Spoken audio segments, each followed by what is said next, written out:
Welcome, Libra. This is Regina from Pacific Tarot, getting ready to do a new moon in Libra reading for you. And I've pulled the Strength card, which is describing someone or an energy. This can be universe, God, community, the world that is observing a silent strength that you have exhibited over a long, difficult period. You may have been working on a particularly challenging project, a particularly challenging work environment. You may be having some difficult times with family, but there's a degree of poise and grace that reflects an inner strength based on the knowledge that you are strong and a conviction perhaps that you were made for this, that this is what you know how to do. And as a result of that poise, that hard work, that consistent willingness to help others, particularly to find their strength that is different from yours, their gift, their talent, a way that helps promote their ability to enjoy even the most difficult journeys. You are being gifted opportunities that allow you to recognize a way forward that is for you, that is based on your own strength, your own ability to do the hard things in order to achieve something of merit, of value, of value to a larger community. This is a kind of deep karmic reward. That's not a great word to use because it isn't really a reward. It's not as though you're getting a prize. It's because you have lived in this place of rising above your base instincts, your triggers, your instinct to get back at others, your instinct to quit or do less because that's what everyone else is doing. This way of not quantifying others' efforts and then responding in kind, but rather to do your best in every way, in every situation, knowing that that is what is required, that that is what's going to elevate the success or failure of a project. And this is a kind of modeling you do for others in helping them to find that thing that motivates them, that gift that they have that contributes to the success of a project, a group effort, or an organization. This is a general reading, Libra, so it's not going to resonate for all of you. If you're interested in a personal reading, information for that is in the description box below. I welcome all of you that are new and familiar to me. As many of you will notice, I'm returning to a simpler format that is relieving me of some of the joyful considerations in showing up visually on the channel all the time. I'm changing and trying to allow those changes to be reflected in my readings. So thank you for your time here and in the 10th house of your social identity, the way others see you. This is absolutely the spirit I'm speaking about, have been speaking about. Your willingness to commit to the collective, to be one among peers, like-minded peers, to be one among a team that is all ostensibly dedicated to the same outcomes. Because you do your part so well, so beautifully, without thought to gaining attention or being the best or winning the prize. You are, in fact, elevating the entire project on the basis of your good works, your commitment to the team, your ability to do what you understand all members can do. And if all members did this, your project, all projects would be successful. However, because you are excelling in this particular way, you are gaining attention. All eyes are on you.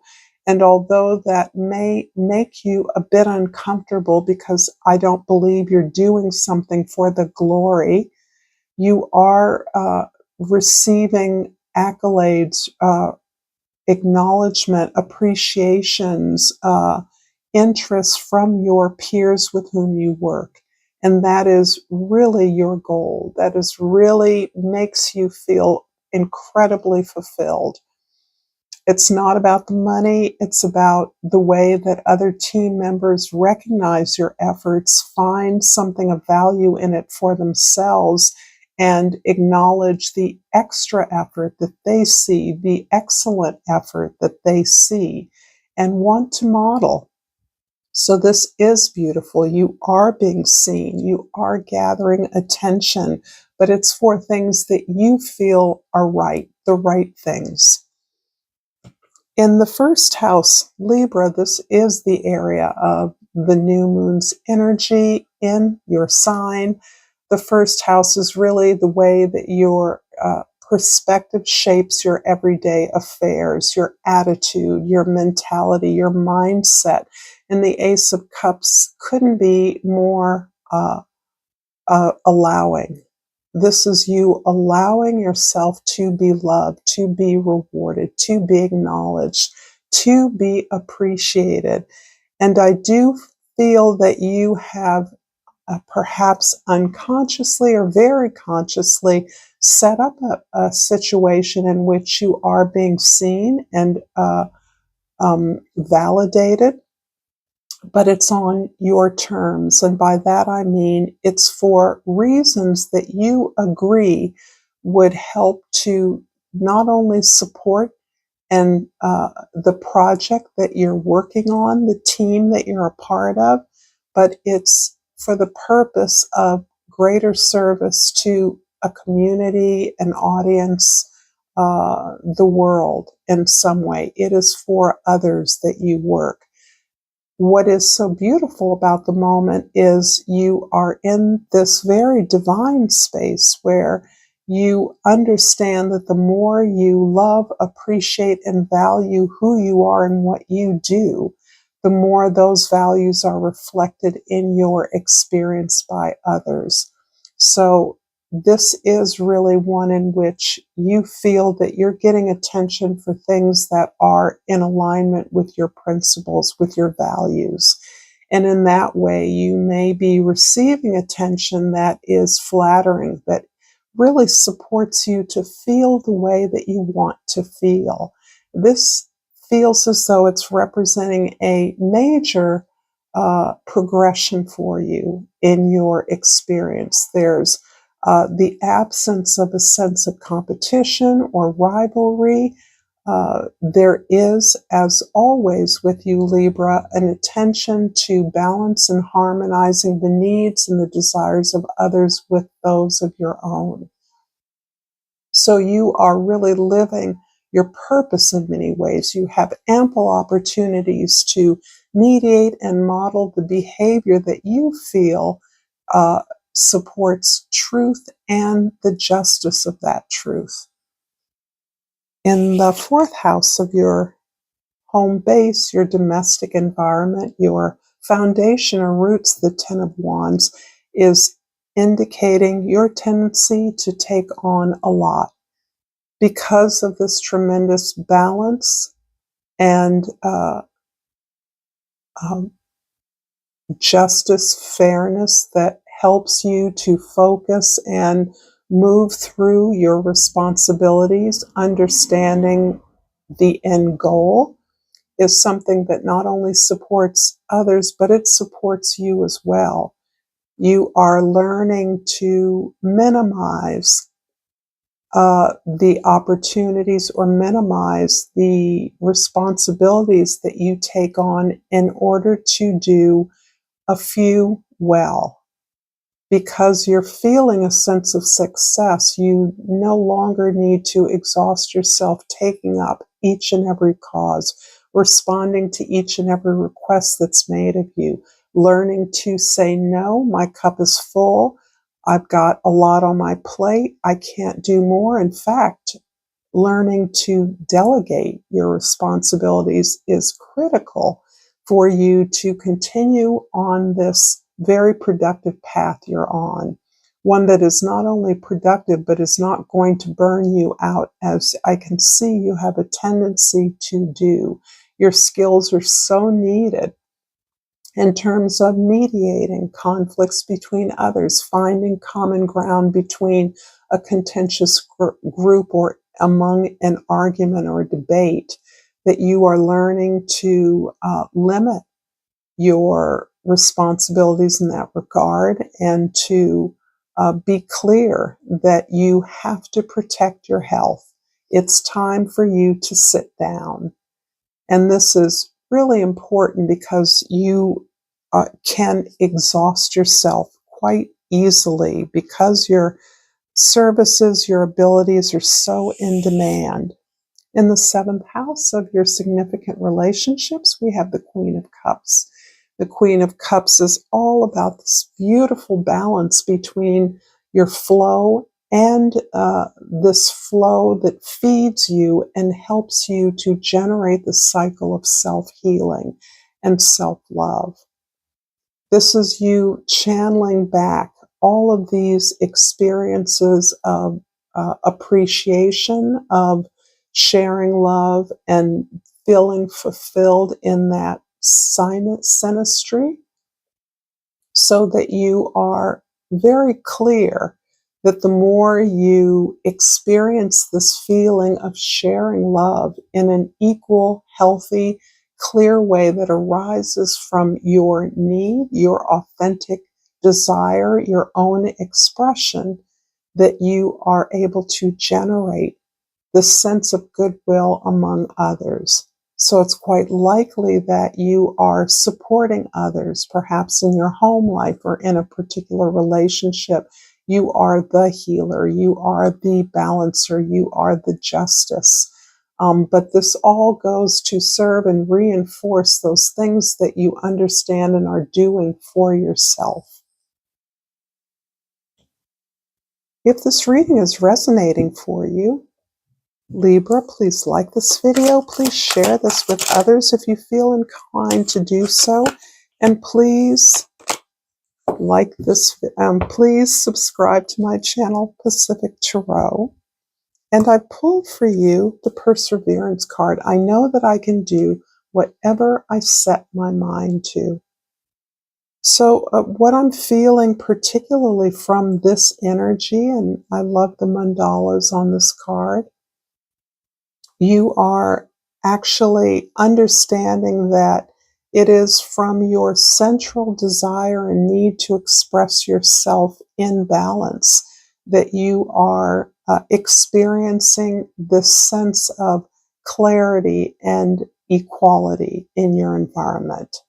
This is, I'm sensing this is a protection from burnout, a burnout you've experienced many times before. You may actually be dealing with burnout at the time, but you are clear that it is discipline, it is consistency, it is your work ethic that allows you to manifest these opportunities and to excel in these opportunities. This is what's getting you the attention, and this is what's drawing people to you to understand your method, your practice. In the first house, the Ace of Cups is clarified by the Eight of Pentacles. No surprise here. It almost appears, I feel like I'm having a conversation with the cards. So as I speak, the cards seem to confirm me.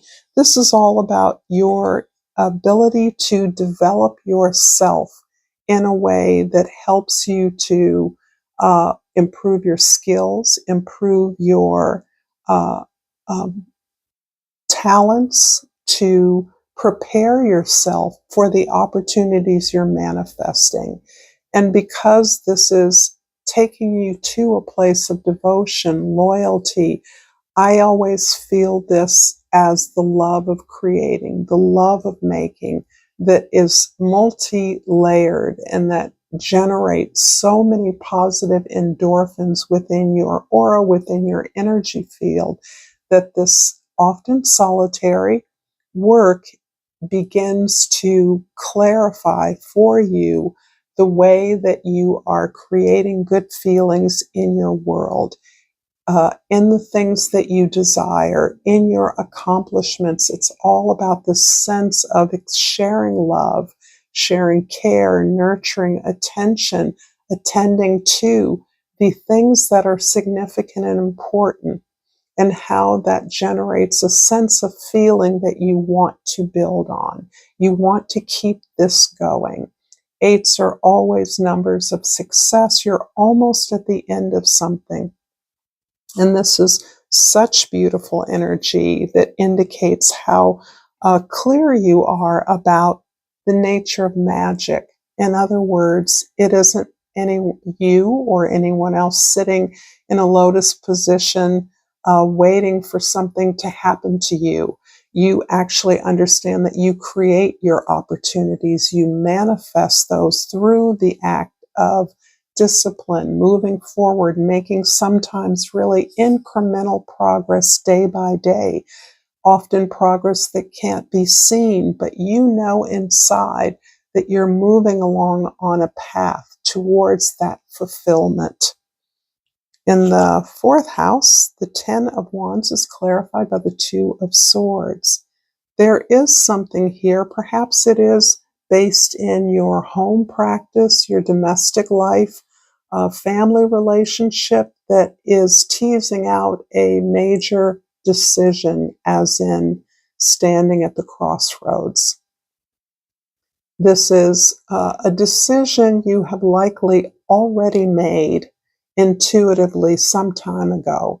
It's a decision you've been moving towards, but you may not have been clearly articulating that or understood that for yourself. This is a moment in which you're understanding with greater clarity exactly what you're doing and why you're doing it. You are preventing burnout. You're preventing being taken for granted from being used in ways that you most likely have been in the past. And in that way, you are focusing on the path forward that is centered in your own desire, your own heart's desire, your authenticity, where you are moving clearly towards a goal of greater understanding, of greater justice, fairness, and equity. As so often in your readings, you have the sense of advocacy and working on behalf of the needs of others, articulating their struggle, their crises, their confusion, their disagreements. And this is not necessarily about the legal profession, but you naturally are inclined to weigh pros and cons, to look at what is fair for whom and how that's best accomplished. I love the story of Solomon, who threatened to cut the baby who two women were contesting as belonging to them in half, in order for the real mother to reveal herself by stepping away for fear of her child being killed. And the false mother urging the king on to cut the baby in half, because if she couldn't have the baby, nobody could. And of course, the real mother was immediately identified by Solomon. Something about that story is coming through for me right now. It's a beautiful story to me. And of course, the mother and baby were soon reunited. But there's something here that you are perhaps leveraging on behalf of a family, a parent, or some issues around family rights or sovereignty. This may be in the area of your work where you're overwhelmed with a caseload of needy families that you have been attending to for a long time. And they pull at your heartstrings because you deeply understand the unfairness that many are experiencing in the world. That's all I'm getting there. I think that you know the way you're going. I think you know the decision you've made, not necessarily about a particular case, but about the direction you're moving in, that is more directly giving you access to the kind of work that you desire, where you feel you can make a real impact. And in the seventh house, the Queen of Cups is clarified by the Knight of Swords here. This is such an interesting combination because you are completely protected and satisfied, contented with your pathway, with the way that you've been able to move through challenging situations and still keep yourself feeling contented, keeping your vision clear, keeping your heart open, forgiving those who have transgressed against you, knowing that everyone isn't like that. So there is a theme here of being taken advantage of in the past, perhaps even currently, but that you remain clear that some people, and perhaps those some people, are people that you've opened yourself up to inappropriately. So you're really exploring that. Are the people in my life here for the right reasons? Are they the right people? What am I learning about my assumptions? Am I able to forgive those who I don't like, who do things I don't like, who aren't like me, who do things I find objectionable? How do I speak up? How do I support them when I recognize that they represent aspects of myself? So there's a lot of self-inquiry here in terms of your most significant relationships. And without a doubt, our clients, our audiences, our students, our customers can be intimate relationships, as significant as those we don't consider virtual strangers, but all encounters to a conscious person are reflections of themselves. So that's something that you're holding in your heart while you forgive yourself for being human, for making mistakes sometimes. The 10th house, the Six of Wands, is clarified by the Four of Cups. And this is really beautiful because now we're talking about the magic that I feel that you are mastering in your life. You have, along with this energy in your first house, where your mindset is being positively fortified through experiences of personal development and clarity about your mission. You're also have long time been instituting practices that align you with good feelings, with support, with being appreciated, with being valued. And this is important because this represents some kind of a shift for you. As a result of that, you may be manifesting something or wishing for something that is just outside your zone of grasping, or perhaps it's something that's come to you that no longer feels like a match for where you are now. So this is about appreciating what you have, absolutely. It also means that if that wish is not a match for you now, you're in a position to manifest that anew. You don't have to take every offer that comes to you. You do and can characteristically experience some discrimination. You're very able to understand what can be of value to you in the long term. And this is part of a newer emotional, almost a cultural, or certainly a spiritual foundation that guides your work in the world, in the community. I'm going to finish up this reading, Libra, with a crystal oracle. Oof. Well, that flipped out. Chrysotile. And the key words are power animal. My power animal supports, guides, and loves me throughout my life.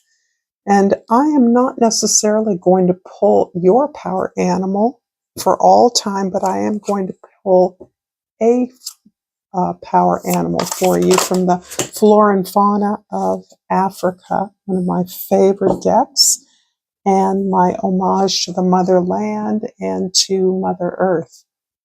So the okapi, a really beautiful match between a zebra and some kind of a deer or antelope. It's just beautiful without the horns. And it reads, embrace all aspects of you. Your uniqueness is your power. Let your spirit guide you. And what flower do we have here but the sacred lotus? And those key words are spiritual growth. So I hope this is helpful to you. If you've enjoyed this content, check out this content. And until next time, Libra, namaste.